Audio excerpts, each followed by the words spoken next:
नमस्कार दोस्तों, केदारनाथ धाम के इस खास वीडियो में आप सभी का स्वागत है।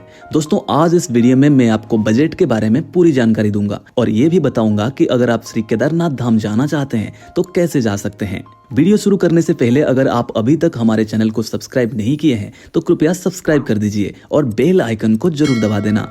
दोस्तों, आप भारत के किसी भी राज्य से हैं या फिर भारत के बाहर से हैं, सबसे पहले आपको हरिद्वार आना होगा। मानकर चलिए अगर आप शाम तक हरिद्वार पहुंच जाते हैं तो आपको रात में वहीं पर रुकने पड़ेंगे। और ये जरूरी भी है। जरूरी इसलिए है कि आपको बहुत दूर जाना है और साथ ही 16 से 18 किलोमीटर के पैदल यात्रा भी करने हैं। इसलिए एक लंबे सफर के बाद अपने बॉडी को रेस्ट देना जरूरी है। दोस्तों, अगर आप मॉर्निंग में ही हरिद्वार पहुंच जाते हैं तो आपको मनसा देवी और गंगा घाट घूमने के लिए टाइम मिल जाएगा। अगर आप घूमना चाहते हैं तो घूमने जा सकते हैं, नहीं तो आपको होटल में ही रुकना है और विश्राम करना है। अगर मैं होटल रूम्स की बात करूं तो लगभग 1000 रुपए से लेकर 1300 रुपए तक में आपको रूम मिल जाएंगे। अगर मैं इसमें चाय नाश्ते के साथ रात का खाना भी ऐड कर दूं तो टोटल मिलाकर 1200 रुपए में आपका काम हो जाएगा। डिनर के 150 रुपए, चाय और नाश्ता के 50 रुपए और होटल रूम्स के 1000 रुपए, टोटल मिलाकर 1200 रुपए। दोस्तों, अगर आप ग्रुप में आते हैं तो रूम का खर्चा और भी कम हो जाएगा।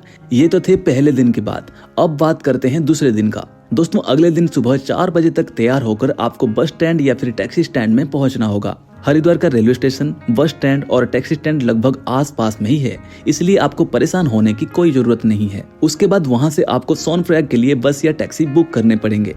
अगर मैं किराए की बात करूं तो बस के लिए लगभग 1000 रुपए से लेकर 1300 रुपए तक में आपको बस मिल जाएंगे। अगर हम एक एवरेज निकाले तो हरिद्वार से सोनप्रयाग जाने के लिए आपको 1200 रुपए तक लगेंगे और उसके साथ ही 50 रुपए नाश्ते के और 150 रुपए लंच के, टोटल मिलाकर होते हैं 1400 रुपए। दोस्तों, एक जरूरी बात बताना चाहूंगा, इसमें मैंने टैक्सी बुकिंग के लिए भी 1200 रुपए बताए हैं। ये सिर्फ अगर आप शेयरिंग में जाते हैं तब 1200 रुपए लगेंगे। अगर आप अकेले बुक करते हैं तो आपको 4000 से लेकर 5000 रुपए तक देने पड़ जाएंगे। अगर आप ग्रुप में आ रहे हैं तो टैक्सी बुक करना आप लोगों के लिए सही रहेगा, क्योंकि अगर आप टैक्सी बुकिंग करते हैं तो आपको जहां भी मन करेगा आप वहीं पर रुक सकते हैं और फोटोज वगैरह भी क्लिक कर सकते हैं। बस में ये काम आप नहीं कर सकते।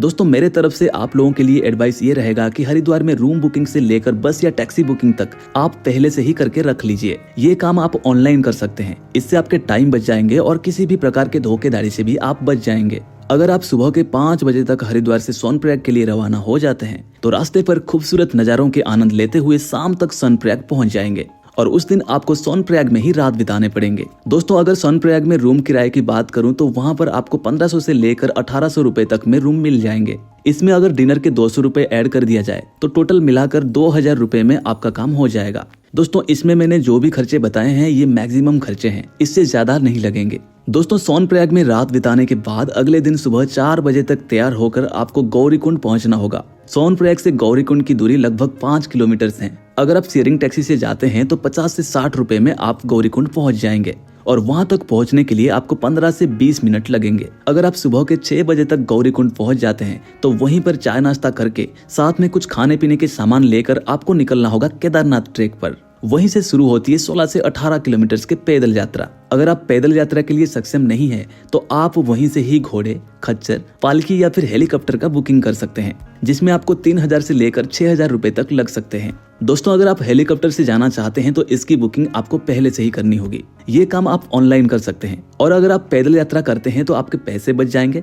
वैसे भी केदारनाथ यात्रा का मतलब एडवेंचर है। अगर हम पालकी, खच्चर या हेलीकॉप्टर से जाएंगे तो क्या फायदा। ये सिर्फ मैं उन लोगों के लिए रिकमेंड करूंगा जिनका उम्र ज्यादा है और जो चल नहीं सकते। दोस्तों, अगर आप सुबह के 7 बजे तक गौरीकुंड से श्री केदारनाथ यात्रा के लिए रवाना हो जाते हैं तो रास्ते पर हसीन वादियों के आनंद लेते हुए उस दिन शाम तक आप श्री केदारनाथ धाम पहुंच जाएंगे। और वहां पर पहुंचने के बाद सबसे पहले आपको ढूंढने होंगे कैंपिंग टेंट। अगर मैं टेंट की बात करूं तो केदारनाथ धाम के आसपास में आपको 600 से 800 रुपए तक में टेंट मिल जाएंगे। वहां पर रहने के लिए और भी सुविधाएं हैं, लेकिन अगर आप टेंट लेते हैं तो कम से कम खर्चे में आपका काम हो जाएगा। दोस्तों, रात को डिनर करने के बाद आपको वहीं पर विश्राम करने होंगे। अगर मैं सोनप्रयाग से केदारनाथ धाम तक खर्चे के बारे में बात करूं तो दोस्तों, जब आप सोनप्रयाग से गौरीकुंड आते हैं तो मानकर चलिए टैक्सी का खर्चा 60 रुपए है। गौरीकुंड में नाश्ता करने के बाद अगर आप कुछ सामान खरीदते हैं तो 250 से 300 रुपए लगेंगे। उसके बाद गौरीकुंड से केदारनाथ पैदल यात्रा के दौरान आपके 1000 रुपए तक खर्चे आएंगे।